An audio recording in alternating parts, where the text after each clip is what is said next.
हरिओम. लाओत्सेचा ताओबोध. योगदास श्री जयगणेश जोशी यांचे प्रवचन. Beginning and end. That which lies still is easy to hold. That which is not yet manifest is easy to forestall. That which is brittle like ice easily melts. That which is minute easily scatters. Deal with a thing before it is there. Check disorder before it is ripe.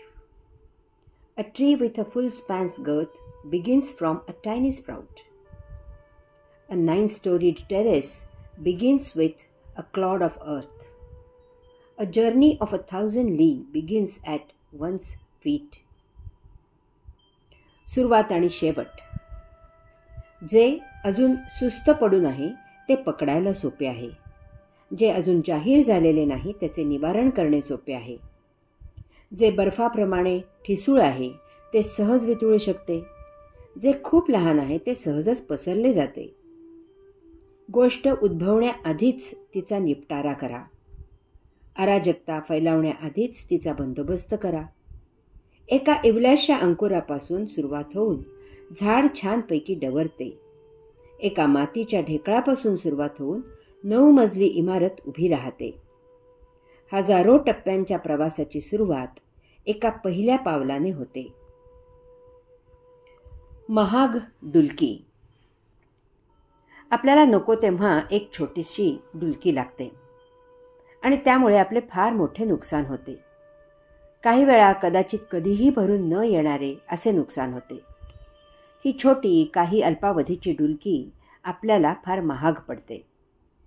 आपण रेल्वेने प्रवास करत असतो आणि गाडीच्या ठेक्यावर आपल्याला छान डुलकी लागते. आपले नियोजित स्टेशन येते आणि जातेही. आपल्याला त्या डुलकीतून जाग येते तेव्हा काही स्टेशन्स आपण पुढे आलेले असतो. आपली धावपळ उडते. आपण 4 चाकी गाडीने मोठ्या मजेत प्रवास करत असतो. चालकाला जरा डुलकी लागते आणि फार भयावह असा भीषण अपघात होतो. काही जणांचे प्राण जातात. काही कायम जायबंद होतात तर काही जखमी होतात. त्या धक्क्याने काही मनोरुग्ण होतात. त्यात दुर्दैवाने आपणही असतो.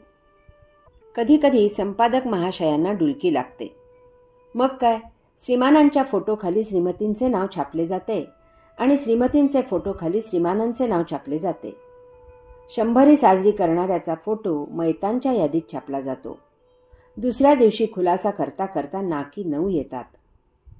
नित्य जीवनात असे कितीतरी प्रसंग घडत असतात आणि अनावस्था प्रसंगाला तोंड द्यावे लागते. यामुळे कधी हसू येते तर कधी आसू येतात. यास्तव लाओत्से येथे या ओवीत आपल्याला सावध करत आहे. आपल्या नित्य जीवनात अगदी छोटासा प्रसंग, एक इवलीशी घटना घडते आणि ती छोटी आहे म्हणून आपण त्याकडे साफ दुर्लक्ष करतो. पुढे तीच घटना मोठी होते, रौद्र रूप धारण करते. आपल्याला चटके बसू लागतात. परंतु त्यावेळी त्याला आवर घालणे आपल्या ताकदीच्या बाहेर गेलेले असते. यामुळे कधीकधी डोळ्यासमोर घडत असलेले असहाय्य होऊन पाहत राहून सहन करावे लागते. कारण त्यावर इलाज करण्याची वेळ निघून गेलेली असते.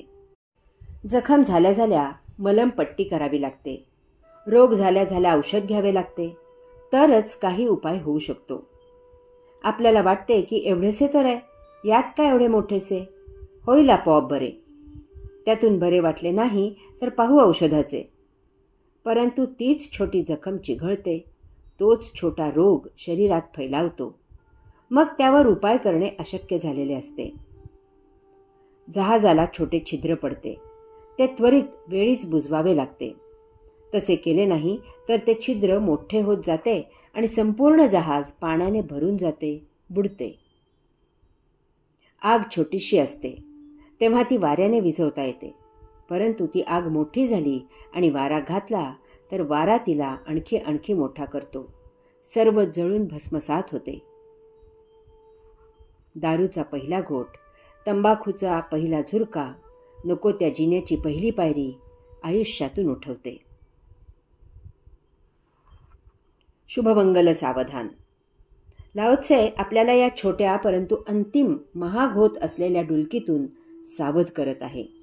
तो सांगतो की जे अजून सुस्त पडून आहे ते पकडायला सोपे आहे. ते अजून जाहीर झालेले नाही, त्याचे निवारण करणे सोपे आहे. नारायण ठोसर या मुलाचे स्वयंवर सुरू झाले. गुरुजींनी ललकारी दिली, शुभमंगल सावधान. हा मुलगा मनात विचार करू लागला की हे शुभ आणि मंगल इतरांसाठी आहे, मला तर प्रभूचे कार्य करायचे आहे. माझ्यासाठी हे अशुभ आणि अमंगल आहे. गुरुजी त्यापुढील जे सांगत आहेत ते माझ्यासाठी आहे, सावधान. लग्न झाले की प्रभुसेवा होणार नाही. चला सावध व्हा, पळा येथून. पुढे नारायण ठोसरचे श्री स्वामी समर्थ रामदास स्वामी झाले. जगाला दिपवून टाकणारे मनाचे श्लोक सांगितले आणि अखिल मानवाच्या जीवनाला कलाटणी देणारा कल्याणकरी असा दासोबोध लिहिला. श्री शिवछत्रपतींच्या स्वराज्याच्या कार्याला सक्रिय आशीर्वाद दिला. अजून जी गोष्ट तुमच्या कह्यात आहे, आटोक्यात आहे, जग जाहीर झालेली नाही, 4 भिंतींच्या आत आहे, तोवरच त्यावर उपाय करा. बहुतांशी घरातून धुसफूस सुरू झालेली असते. घरातील कर्ता त्याकडे दुर्लक्ष करतो. काही महाभाग म्हणतात हे असे संसारात चालायचेच. काही जण नवीन आलेल्या सुनबाईंना घरात अगोदरच असलेल्यांजवळ जुळवून घ्यायचा सल्ला देतात. लाओत्से सांगतो की असे करू नका. बाहेरचा कोण, आतला कोण, चूक कोण, बरोबर कोण, यापेक्षा सहजीवन जास्त महत्त्वाचे आहे. यात अहंकाराला जागा नाही. घरात असलेला प्रत्येक जण घरातला आहे. सर्वजण समसमान आहेत. त्यात जुन्यांनी नव्यांना मोकळेपणाने सत्ता सुपूर्द करायला पाहिजे. एखादा व्रत करतो, येथेच फार मोठी चूक होते. कारण तो व्रत 4 चौघात जाहीर करतो. मग पुढे मनाच्या प्रभावामुळे व्रतपालन होत नाही. मग तो 4 चौघात व्रतस्थ राहतो आणि गुपचूप चोरून व्रताचे उल्लंघन करतो. यापेक्षा तुम्ही तुमच्या आत्म्याला व्रत सांगा.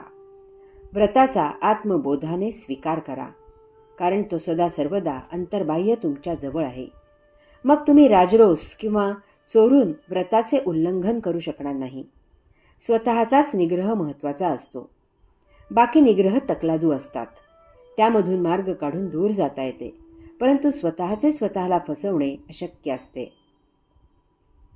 लाओत्से सांगतो की जे बर्फाप्रमाणे ठिसूळ आहे ते सहज वितळू शकते, जे खूप लहान आहे ते सहजच पसरले जाते. गोष्ट उद्भवण्याआधीच तिचा मुळातच निपटारा करा.